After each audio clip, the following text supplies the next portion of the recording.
La Jornada Morelos presenta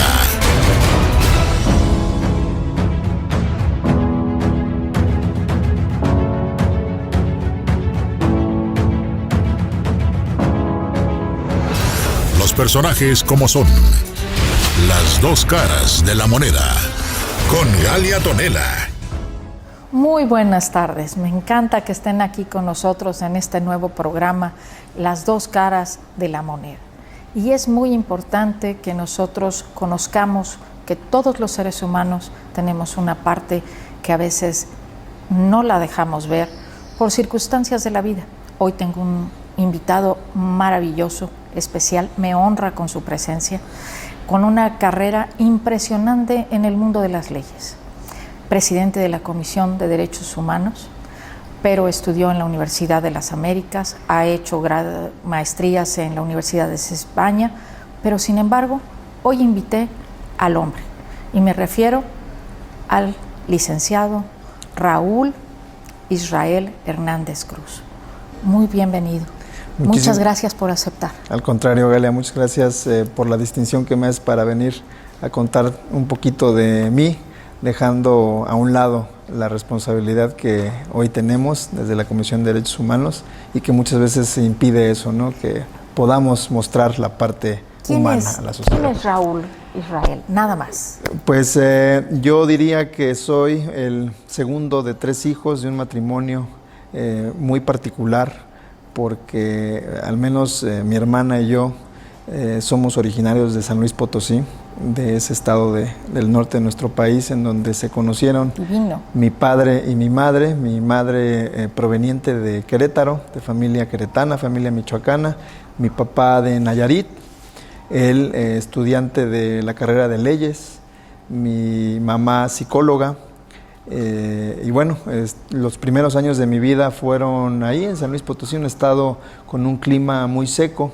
Yo padecía mucho de las enfermedades respiratorias, me ponía muy grave cuando la temperatura descendía, y eso combinado con la actividad de mi papá profesional, que también fue deportista, él fue árbitro profesional de fútbol soccer. ¿Pero no estudió leyes? Estudiaba leyes, pero también era el árbitro profesional de fútbol. ¿En serio?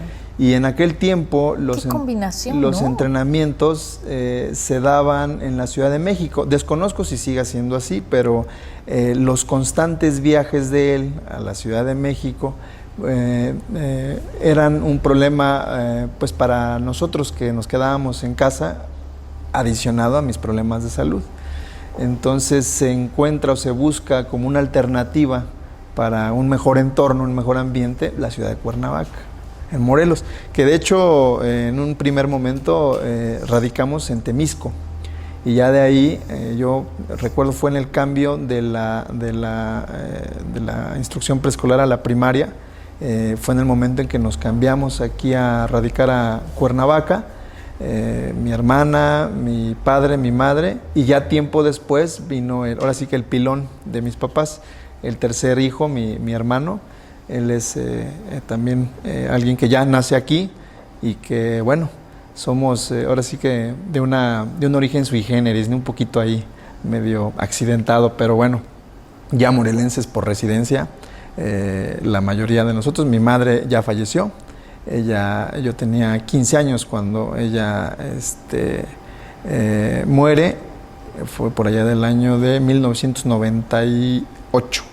Entonces ya más de la mitad de mi vida la llevo pues, una pérdida. Sin tenerla a ella, pero bueno, recordamos las partes que pues nos marcan, ¿no? Y que te de alguna forman, manera, ¿no? Y que nos forman, y que todos los días tratamos de dignificar, de honrar pues las enseñanzas de una madre, ¿no? Sí, totalmente. ¿De ahí la cercanía tal vez con tu hermana mayor? Puede ser, sí. Mi hermana, la verdad es que cuando mi mamá falta, se convierte de manera natural en esa suplencia quizás para la familia, como los valores de madre, y algo que la verdad pues nosotros agradecemos, reconocemos en la familia, sin desconocer también que no es fácil, ¿no? Para alguien, ella también muy joven, ella tiene un año más que yo, entonces 16, 17 años más o menos cuando asume esta responsabilidad, algo que nosotros reconocemos y que hoy por hoy sigue siendo el soporte para nosotros en muchas cosas, esa parte de la consulta, del apoyo, pues digamos, es como ¿cómo explicarlo? Es como esa suplencia emocional muchas veces, ¿no? Que ayuda a poder enfrentar pues, las distintas circunstancias de la vida que todos los días tenemos, como hermano, como padre, inclusive como servidor público. Ella es también servidor público federal, ella trabaja como secretaria de estudio y cuenta en un tribunal colegiado, con una muy destacada trayectoria, muy reconocida y de quien inclusive yo desde la comisión muchas veces reboto los temas con ella que son un poquito complicados de abordar o que son, digamos, más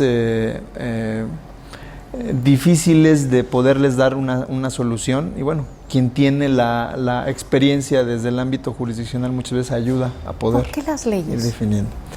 ¿Por qué las leyes? Pues sin duda yo creo que en parte tiene que ver la figura de mi padre. Él es abogado, él se destacó en el litigio, él fue abogado postulante, ya ahorita en proceso de retiro, y yo creo que eso nos marcó mucho a mi hermana y a mí, ver esa figura de abogado, defensor de las causas en las materias particularmente civiles, familiares y muy poco penales, pero que de alguna manera sí llaman la atención el estilo de vida y sobre todo la formación que él nos inculcó, los valores como la disciplina, el esfuerzo y la honestidad. Yo creo que son de los valores que veíamos en una actividad. Digamos que tu papá fue un papá soltero hasta cierto punto. Sí, sí. ¿Y cómo fue crecer con él en una época, pues, no tan bien visto para un papá soltero, ¿no? ¿Cómo te sentiste con él llevando tu familia?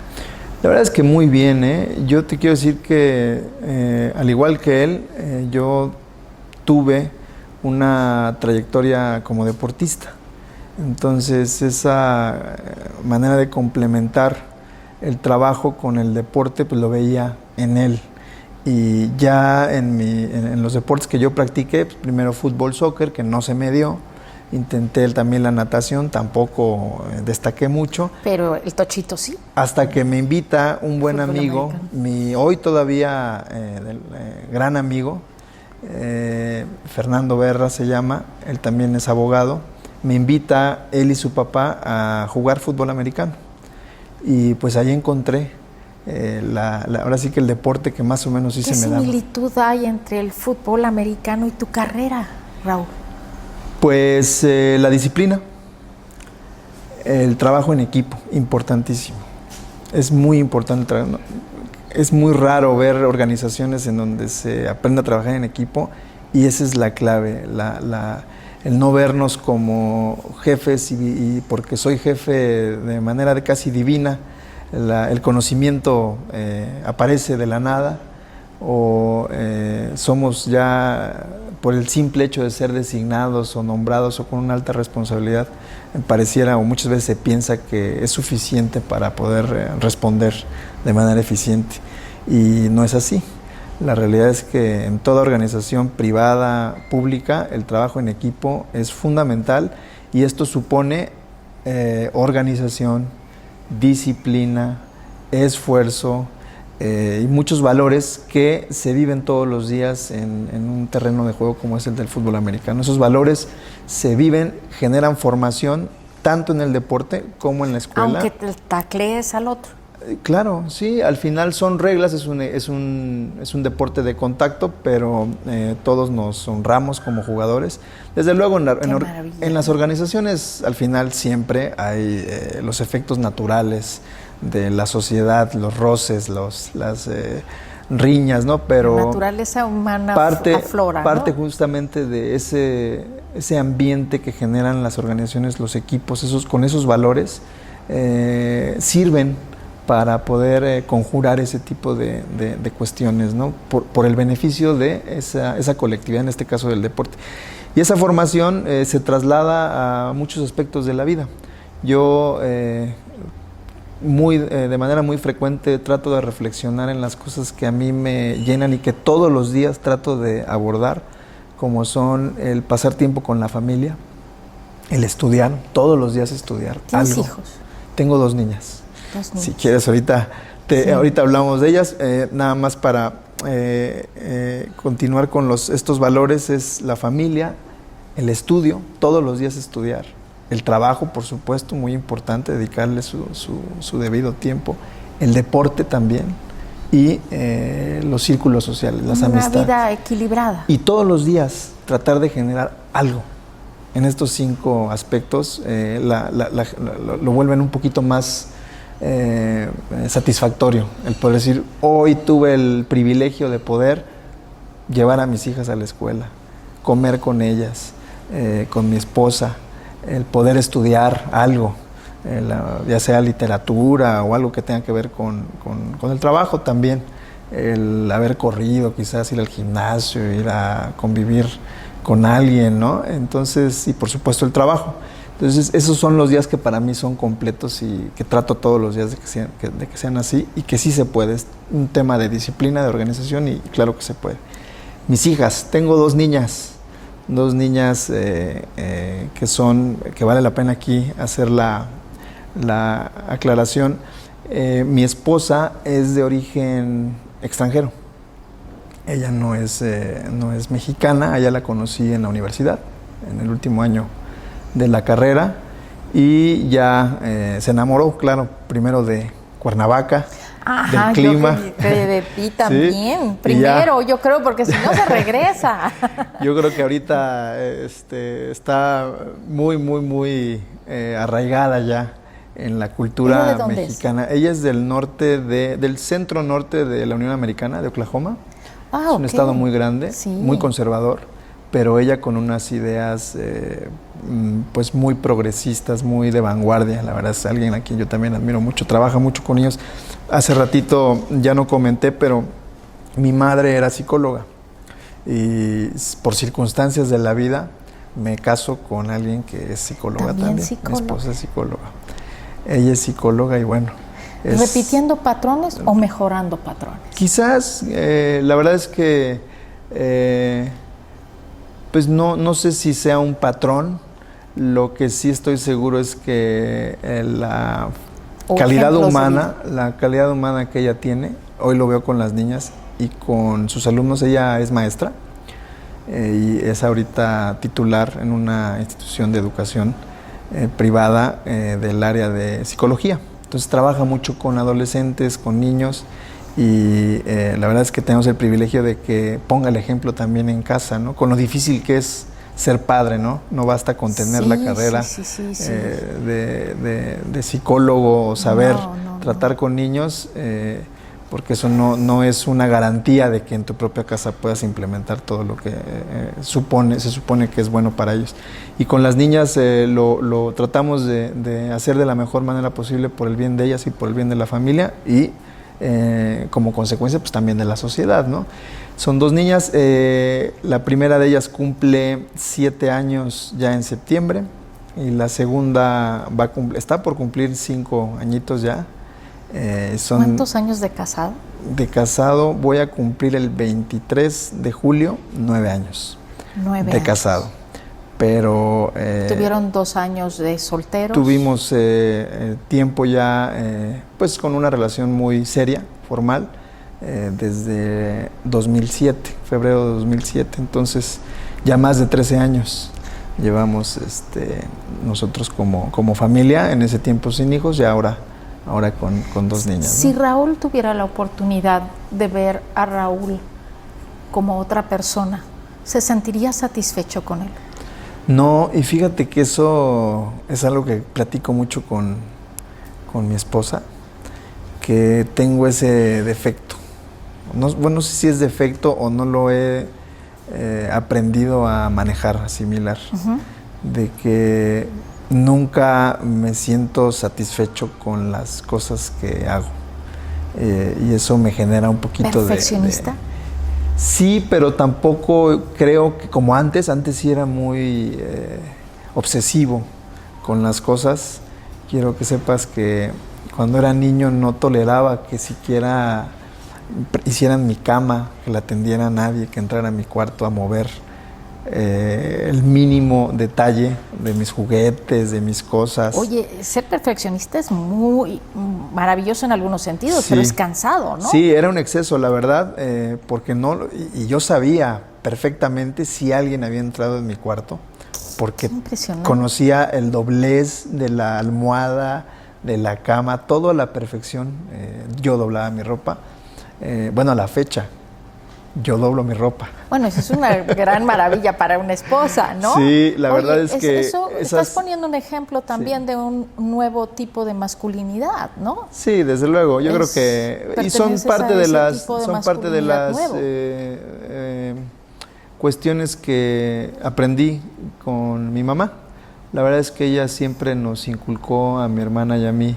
A mi hermano ya no le tocó porque ella muere cuando él tenía 3 añitos, pero sí nosotros de contribuir a las tareas del hogar, a preparar nuestros alimentos, a atender nuestra cama, pues el aseo personal de nuestras habitaciones.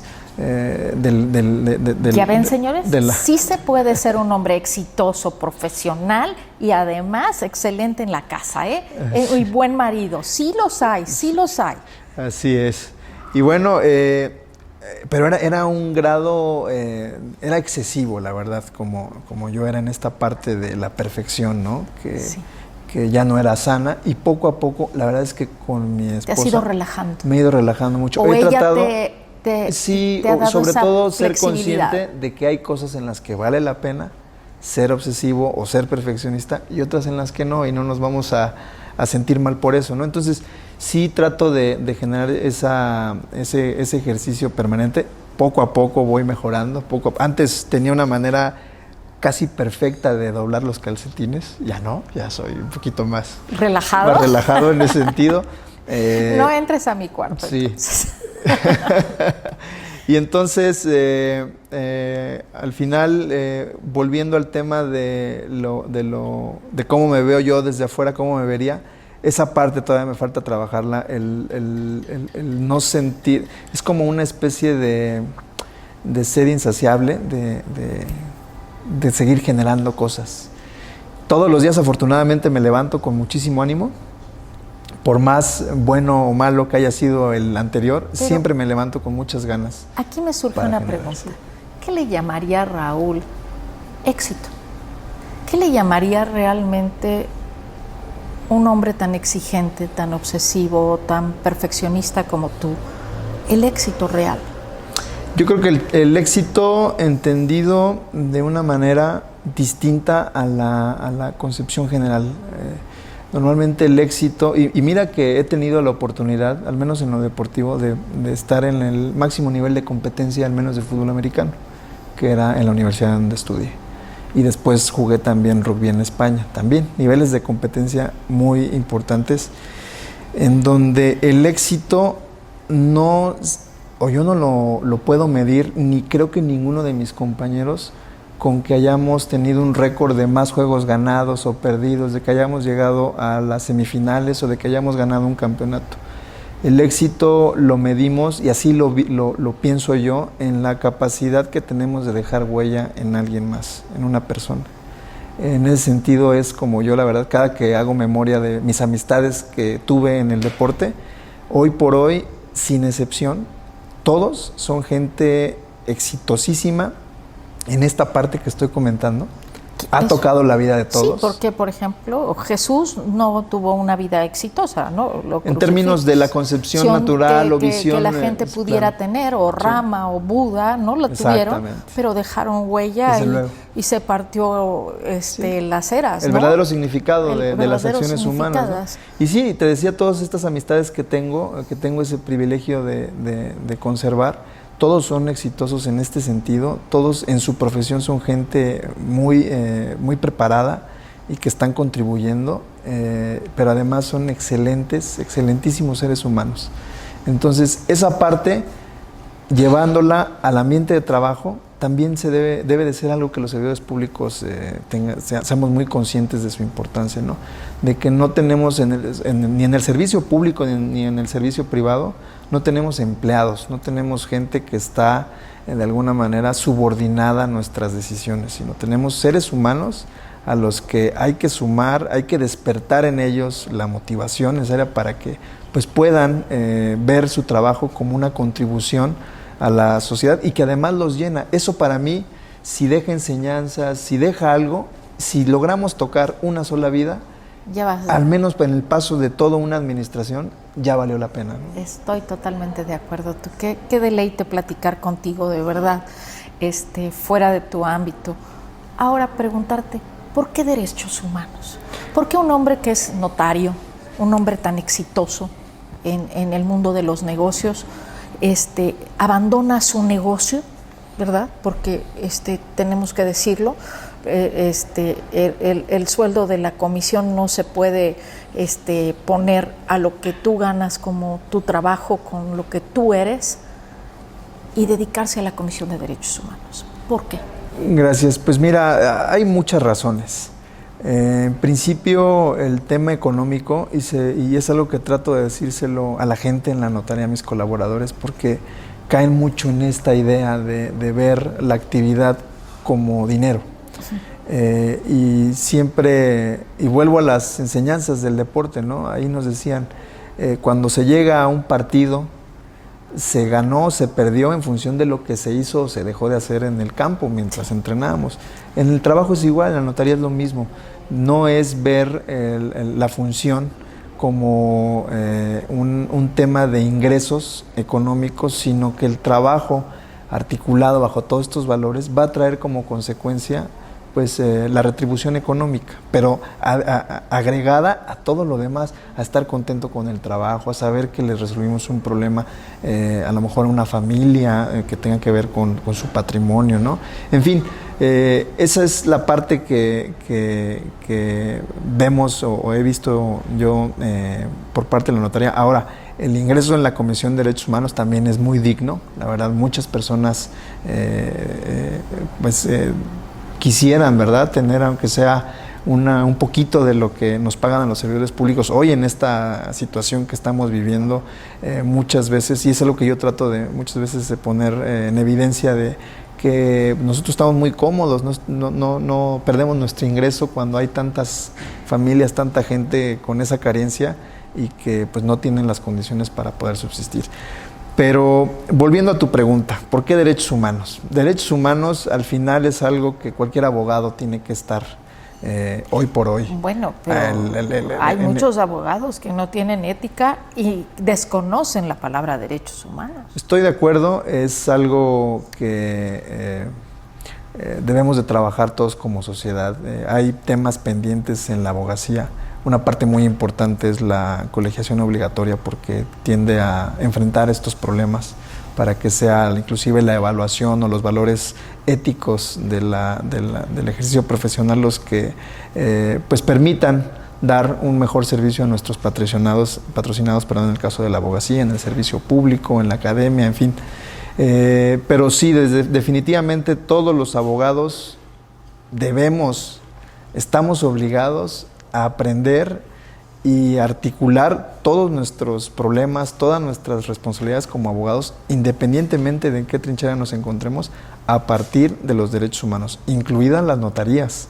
Las notarías al final son garantía de un derecho humano, que es la seguridad jurídica, vinculada sí a los bienes como la propiedad privada, ¿no? El desarrollo de la personalidad, en algunos casos de testamentos, en fin, pero al final es solo un derecho humano. Ahora, yo tuve la oportunidad de estudiar algunos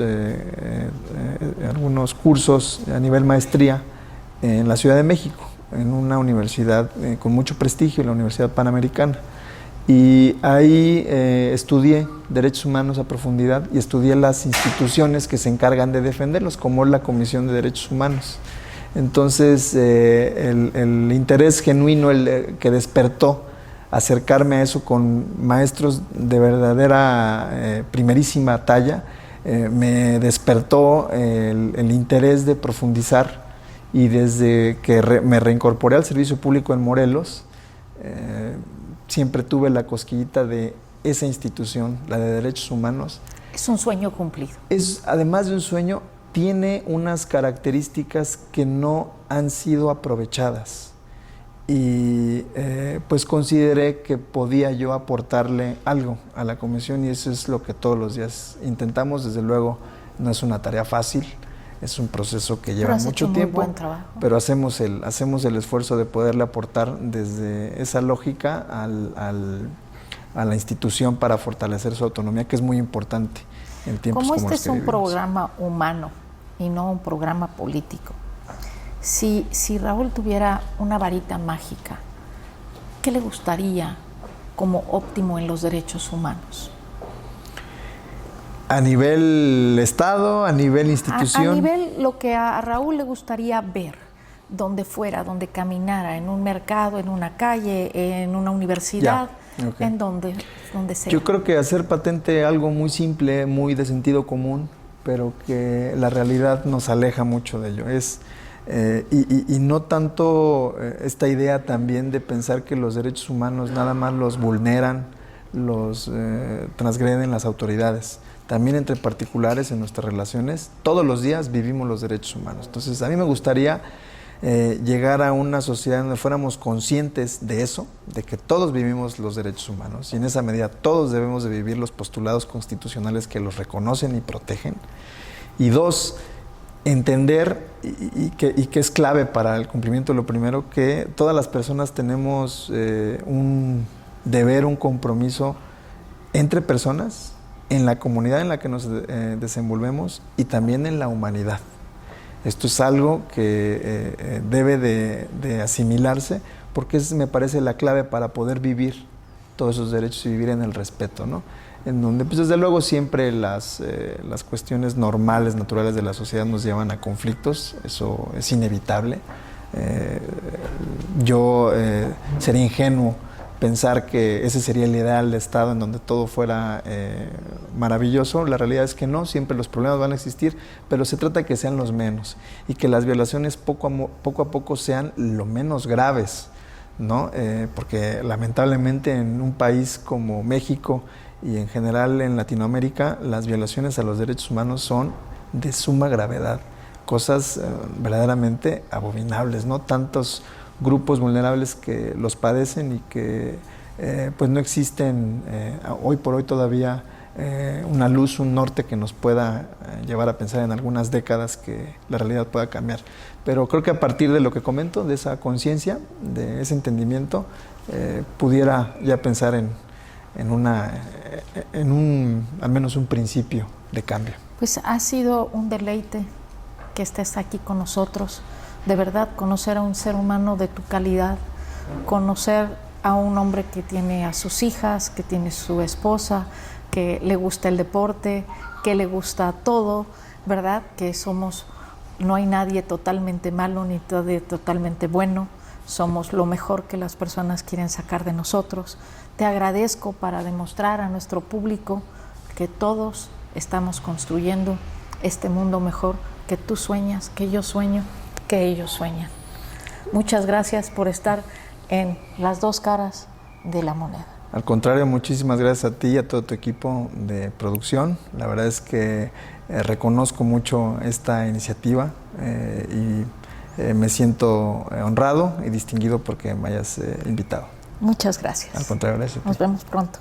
La Jornada Morelos presentó